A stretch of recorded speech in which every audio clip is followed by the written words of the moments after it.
The boat's been under wraps all winter like this.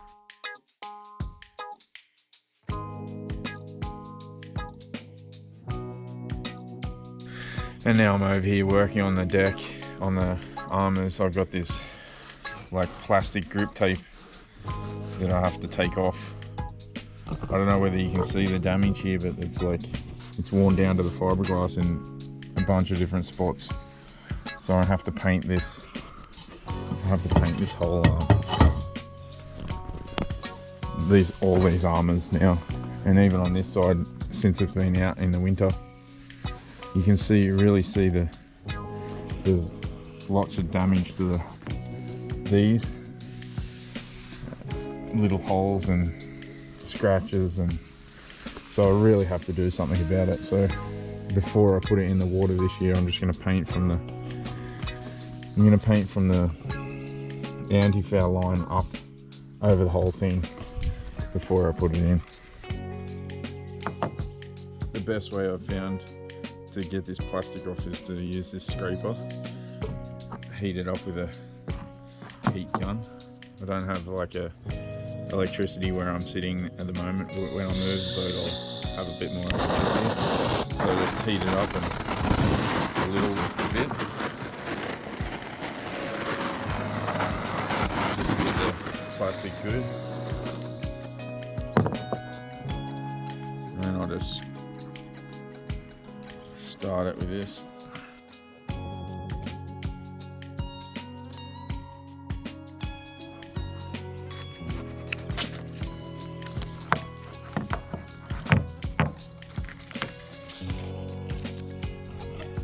Yeah, and then I get it dripping off like that, and I have to start again. And there's a lot of them, so this is going to be an all-day process. I'm not going to bore you with it, but this is what I'm going to do today and then I have to sand everything and take all the fittings off. I should actually be taking these off and painting, but I'm just going to tape it up. I'm just going to tape it up and paint around this stuff. It should be okay. I should be taking these off as well, but we'll see how I do that when I get to it. Alright, I got one side done. So it's quite difficult to get it all off, and I don't suggest anyone use grip tape on the side of a hull. I think it's much better if you I don't actually know, but it's probably a lot better if you use anti-skid paint and sand it off. So I just sort of show you the process of how frustrating and difficult it is to peel this stuff off. I'll sit you there, awesome. And then just ever so slowly.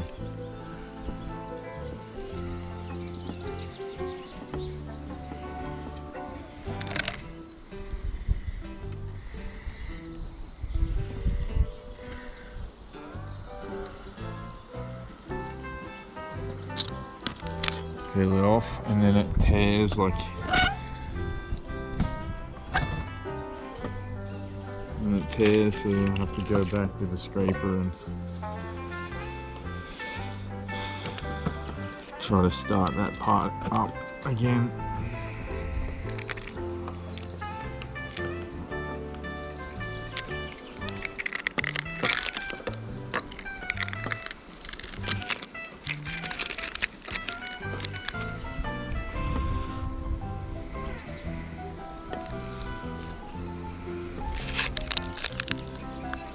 Took me about an hour and 35 minutes to do the other side, all of it. So it's a bit of a pain. And then when I got onto this side, the fiberglass is a lot more worn out, so I kind of really wish I'd done this in the repairs when I had the boat back at home. But my plan is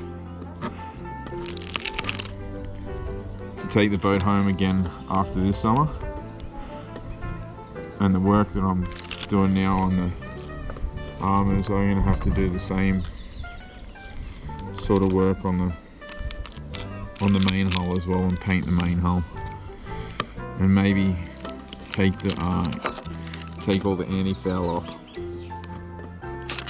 and redo the bottom anti-foul.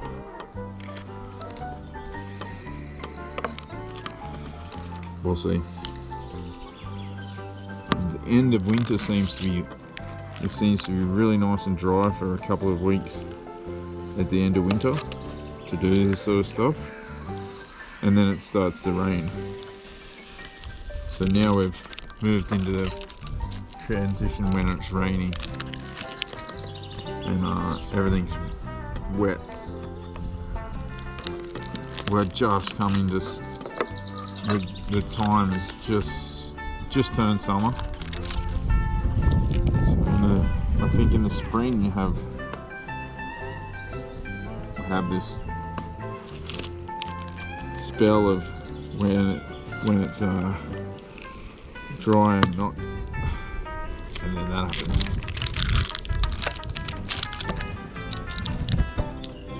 Yep, it's difficult. Alright, leave me to it.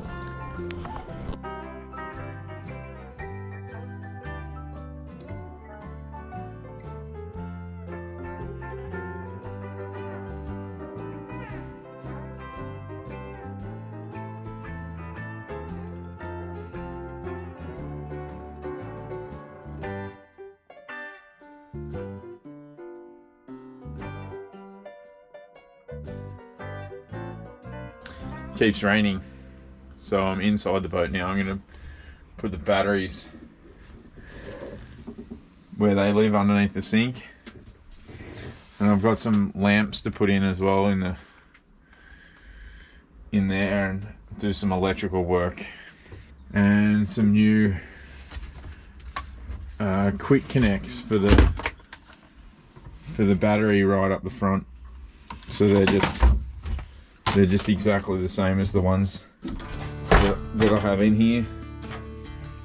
To connect the batteries to. So I thought I'd put some new ones on those, so it's easier to put the battery in where the bow thruster is. So yep, while it's raining, I'll be inside doing some work. Alright, I didn't film doing that, but got my super aggressive melting stick. I've got some of these little joiners with a bit of lead, a bit of solder in them, and just joined them together like that, and made the cable a lot longer so I can put it in the hole and bring it out to where I'm going to couple it to the second one. Alright, that was crazy. Alright, so after finding out there was a blown fuse, I don't know whether you can see that, but I now have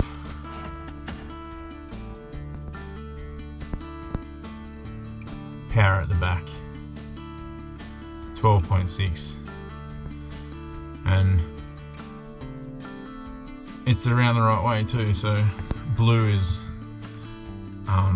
active and black is positive. And if you see, I've just quickly hooked up the lamps with these little U-boot plastic joiners, and we have light. So I just have to drill a hole in here now so I can run this up straight up, and I'll clip it all short and make it all neat, and then I'll have lamps in the back again. Alright, it stopped raining now, so I should probably go back outside and do the scraping that black plastic off, grip tape. Alright, just drilled a hole through so I can run the line, the cables straight up and don't have to go to the wall, and then I'll put a bit of cable carrier just there as well. get it all nice and neat. Can't see what I'm doing.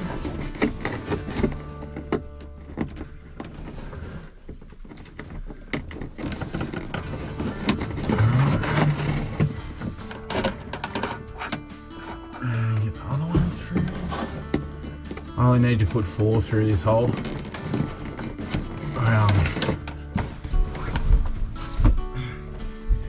So these little connectors, you just lift up and take them off. I hope I didn't blow a fuse doing that. For some reason the lamp just blinked at me. Maybe it knows it's losing power. They're not going to fit through the hole with that all that crap on it. Okay, I just leave those two at the moment, and I'll join the lamp from one side,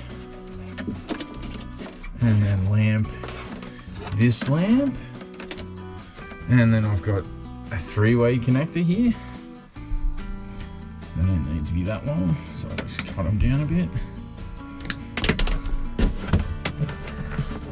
Now I'm not running them to the corner, and then I'll U-butte.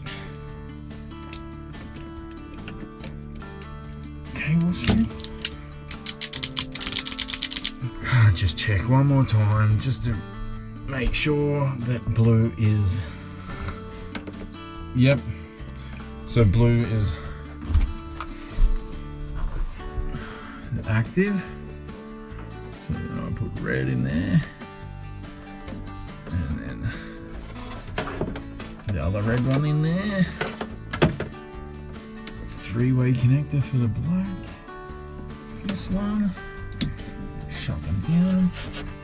Yep. And now let's see if we have lights on both sides. Yes. Yes. Okay. Now I got lights on both sides. Stoked. Running a cable tray just down in this lip here. All right. Happy. Yep. So I just changed out these battery connectors to the quick battery connectors that I bought just a minute ago, and I think they're gonna save me some headaches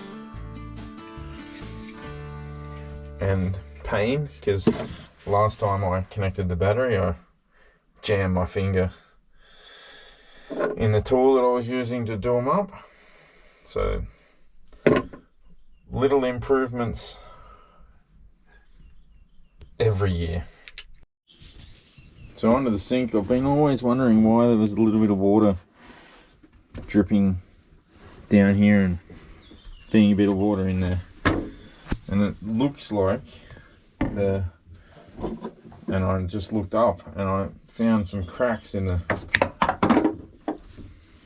alright, drop that, in the sink, the bottom of the sink plug. I found some cracks, and I guess every time water sits in there it just drips out, and yeah, so now I gotta order another one of those that I just dropped down in there. There we go, and try to find that first. Joy and happiness. Alright, this is what I'm talking about. I don't know whether you can see that, but there's like hairline cracks, and it was open when I had it on the hose and had it sitting here like this. I could just see some cracks in it. I'm like, that's no good. Looked inside, and yeah, there's a big crack in the side just there. So that needs replacing. And I think what's happening is because this hose is so oversized, it can hold 5 bar.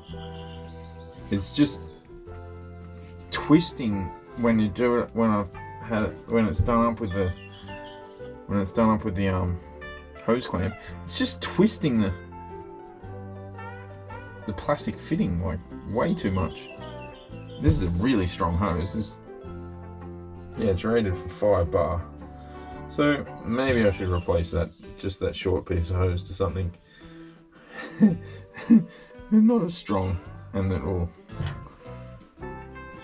yeah, I fixed that. Alright, so here's where the solar comes in. I gotta change this is terrible. But yeah, this is where the solar comes in, and it runs into this socket bit, and then it goes over under there, through there, and then out here and up to the charge controller. And then it comes out of the charge controller and goes like that, and then through these wires and back over here and down to the batteries. So if I just undo it here, I can eliminate these wires altogether, the white ones, and just take this straight from the batteries straight up there to the charge controller,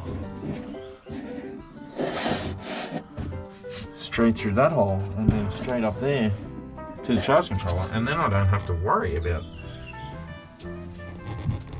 and I must lose so much power going through this mess up here.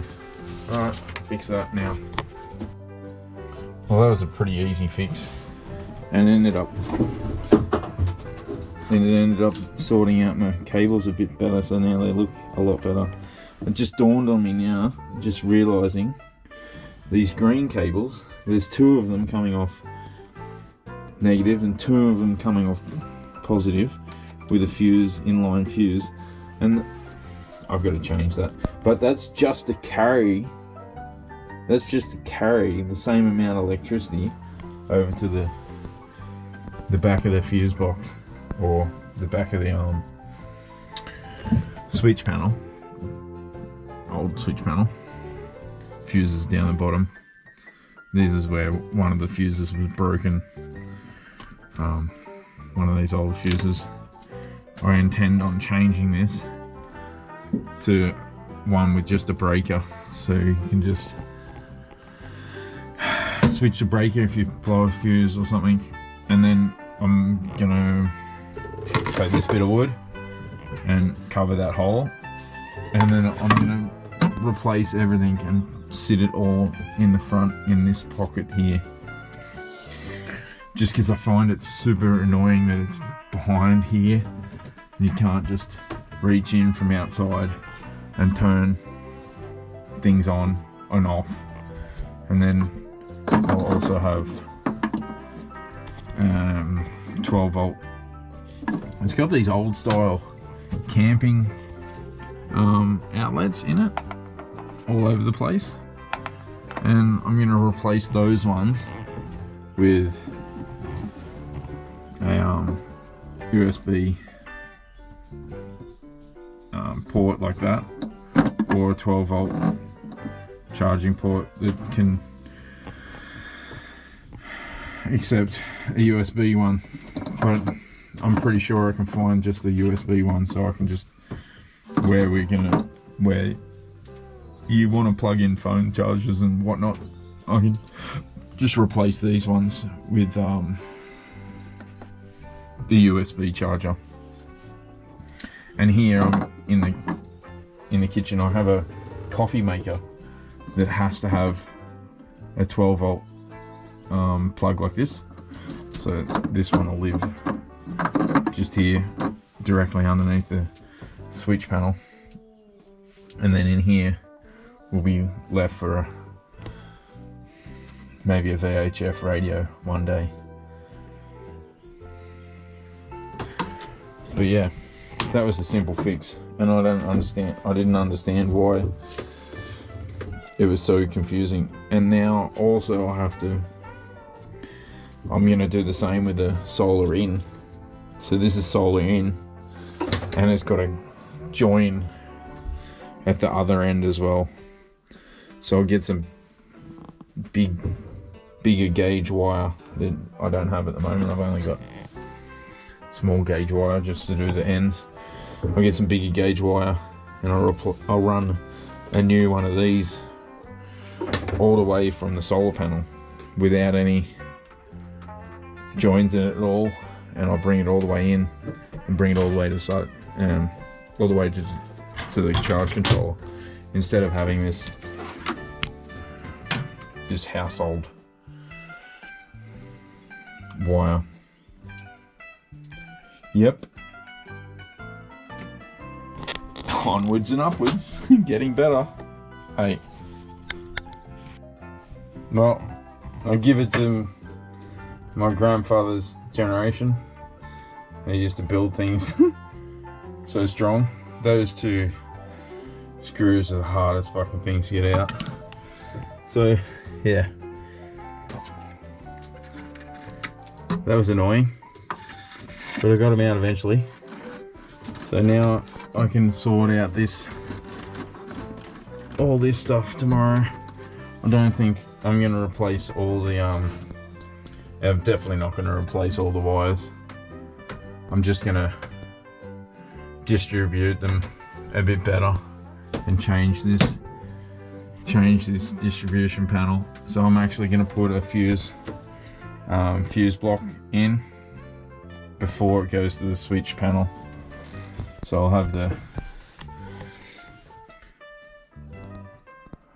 a fuse block down in this section where these two green main lines come in, because it looks like to me that there's all these lamps throughout the whole boat.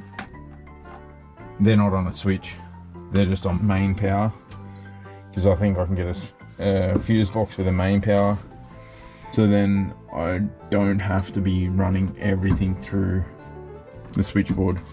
It looks like I only need 3 switches, but I can get a switch box with 6 switches, so if I ever need something else, I can put it on this. It looks good with the lamp inside the cabinets. It's just my phone sitting in there, but I might do that as well. Have in this cabinet, have an LED strip sitting in there. Eventually I'll raise the roof and I'll have a shelf. This whole section here will become a shelf, and then I'll run LEDs maybe inside that shelf. Don't know what's going to happen here with the compression post, but I want to have the windows, the new roof line start on this line here. So yeah. One last thing I'm going to do before I go home. I've decided not to stay over here because it's going to get pretty cold over the night, maybe down to like 8 degrees, or it's not going to be very comfortable for me sitting here and trying to sleep in freezing cold conditions. So yeah, this steering wheel material, whatever material's on it, looks really crap. So I'm just going to take it off.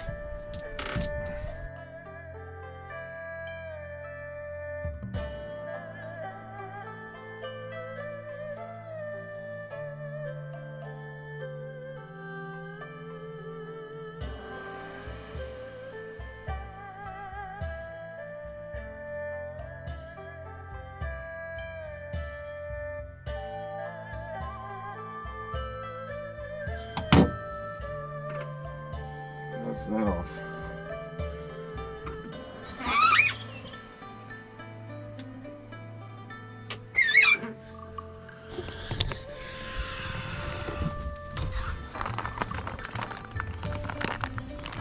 Bit of a sunset.